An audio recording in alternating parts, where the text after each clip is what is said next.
नमस्कार मित्रों, मैं हूं राजेंद्र देव। और आज मेरे साथ एक बहुत खास मेहमान है।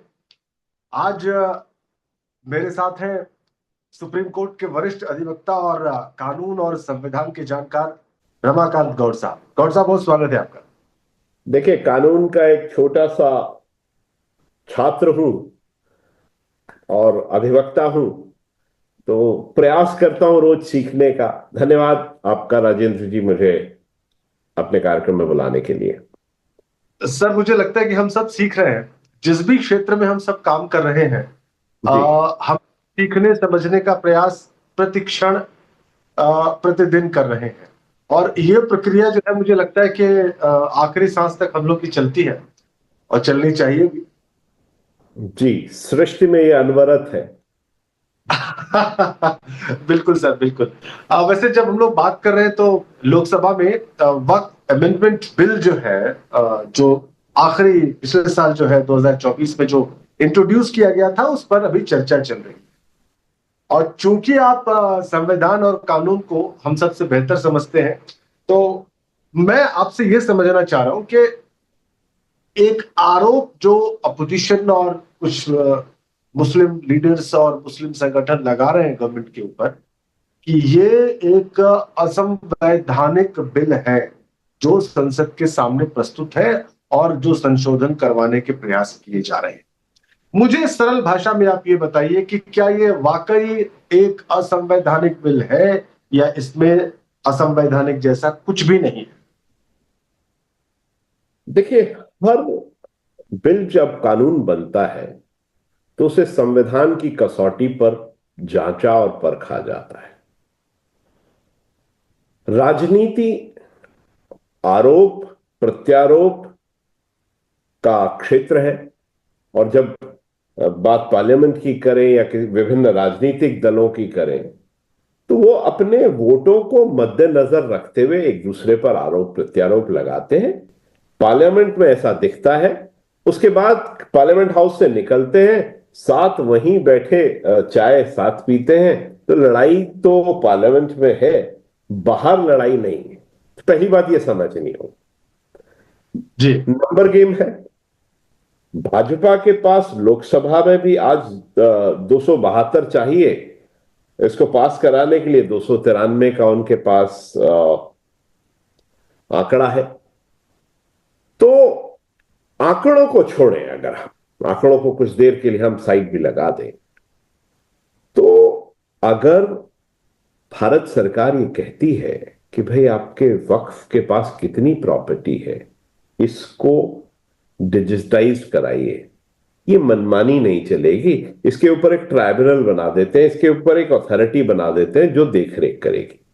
जब मेरी और आपकी या उन राजनीतिक लोगों की भी प्रॉपर्टी का लेखा जोखा सरकार के पास है, तो वक्फ की प्रॉपर्टी का लेखा जोखा क्यों नहीं होना चाहिए? अच्छा। कहीं कल किसी भी दिन वक्फ में कोई प्रॉपर्टी आ जाती है, वहां कब्जे शुरू हो जाते हैं। तो देखिए, उपयोग सदुपयोग दुरुपयोग हमेशा होता रहा है कानूनों का। वक्फ का भी ऐसे ही सदुपयोग भी रहा है, दुरुपयोग भी रहा है। कोई कोई भी व्यक्ति ये कहते कि इसका कभी दुरुपयोग नहीं हुआ, तो तमाम जमीन जो खाली पड़ी है उन पर लोगों ने अपने महल, शीश महल बना लिए, जो भी शक्तिशाली व्यक्ति थे। हम्म। तो जो वक्फ का बेसिक पर्पस था कि लोगों की भलाई के लिए कोई काम हो, वो नहीं हो रहा है। और अगर उसके लिए सरकार ने कोई कदम उठाया है, उस कदम को अ, कानून के मद्देनजर आपको लगता है असंवैधानिक है, आज बिल एक्ट में परिवर्तित अगर हो गया, तो आप जाइए सुप्रीम कोर्ट जाइए। आपको सुप्रीम कोर्ट में न्याय मिलेगा कि भाई ये संवैधानिक था या असंवैधानिक था। आज जनता के बीच में मामले को ज्वलंत बनाने की जो दौड़ चल रही है, वो एक खतरनाक बात है। हम्म। हिट्रेट कहां है, क्यों होनी चाहिए? अगर हिंदू हम्म। ट्रस्ट, अगर हम कहते हैं कि उनकी प्रॉपर्टी का लेखा जोखा है, उनकी प्रॉपर्टी, उनके पास जो आय आ रही है उसको जांचा परखा जा रहा है, तो अगर वक्फ की भी प्रॉपर्टी को जांचा परखा जाएगा तो किसको दिक्कत होनी चाहिए? गौर साहब, उसमें एक प्रावधान है और उसमें ये कहा जा रहा है कि वो जो ट्रिब्यूनल बनेगा उसमें गैर मुस्लिम सदस्य भी संभवतः 2 या 4 अधिकतम रह सकते हैं। अब लॉजिक ये है कि मुस्लिम जो रिलीजियस प्रॉपर्टी है उसको मैनेज करने के लिए एक नॉन मुस्लिम या एक गैर मुसलमान को क्यों रखा जा रहा है? इस पर आपका टेक क्या है? सर, जिस बात को ये कहा जा रहा है, बहुत बहुत सुंदर प्रश्न उठाए सर। इस देश में जब ये बात कही जाएगी कि साहब ये जो कानून बन रहा है ये असंवैधानिक है, और ये कहां चर्चा में आएगा? माननीय उच्चतम न्यायालय में। क्या उच्चतम न्यायालय में ये कहा जाएगा कि साहब नहीं, ये बात तो मुसलमान ही तय करेंगे कि वक्फ बोर्ड का जो कानून आया है ये उचित है या अनुचित है? ऐसा तो नहीं हो सकता।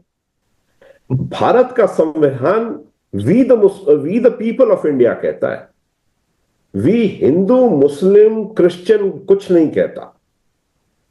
तो जब हम सर्वधर्म समभाव की बात भारत के संविधान के प्रियम्बल में ये बात कहते हैं तो हमें वहीं से लाना पड़ेगा। आप बाकी बातें तो संविधान की करते हो, जब वहां कहा जाता है कि ये सर्वधर्म समभाव है तो आज हिंदू और मुसलमान एक दूसरे के साथ हम गंगा जमुनी तहजीब का हवाला देते हैं, तो ये क्यों नहीं हमें बर्दाश्त हो रहा कि हमारा कोई हिंदू भाई हमारे बारे में बात कर सकता है? अच्छा, ये मतलब कहा जा रहा है कि किसी हिंदू रिलीजियस कमिटी में अगर कोई गैर हिंदू या कोई मुस्लिम अगर मेंबर बनता है तो इससे उनकी भावनाएं भी आहत हो सकती है। सर, मैं और आप जब और आप देखिए कि राजनाथ सिंह जी अजमेर में जाके चादर चढ़ा के आए, आप मना कर देते, कहते साहब अरे आप तो हिंदू हैं। आज हजारों हिंदू रोज अजमेर शरीफ में चादर चढ़ाने जाता है, नमन करता है तमाम मजारों को। हमारे बहुत सारे राजनेता तमाम मजारों पे जाके चादर चढ़ाए उन्होंने। अजमेर शरीफ तो बहुत अहम स्थान रखते हैं। तो जब हम उनकी मजारों में जाके पूजा कर सकते हैं, अर्चना कर सकते हैं, तो उस वक्त के बारे में अपनी राय क्यों नहीं दे सकते? ये एक बहुत महत्वपूर्ण प्रश्न है। अल्टीमेटली आप ये कहोगे कि साहब देखो, भारत सरकार का जो प्रधानमंत्री है या इतने मंत्री हैं जो इसको डिसाइड कर रहे हैं वो सब मुसलमान नहीं है। तो हिंदू मुसलमान के दायरे से थोड़ा सा ऊपर उठ के सोचना चाहिए। मुझे नहीं लगता कि आज हम जिस देश वेश और परिवेश में हैं वहां हम इतनी छोटी सोच रख के बात कर सकते हैं। तो ये तो वो बात हुई कि नाच न जाने आंगन टेढ़ा, और भाई कुछ भी कहना है तो कहेंगे हम। Thank you so much sir. धन्यवाद राजेंद्र जी, आपका अतिशय धन्यवाद।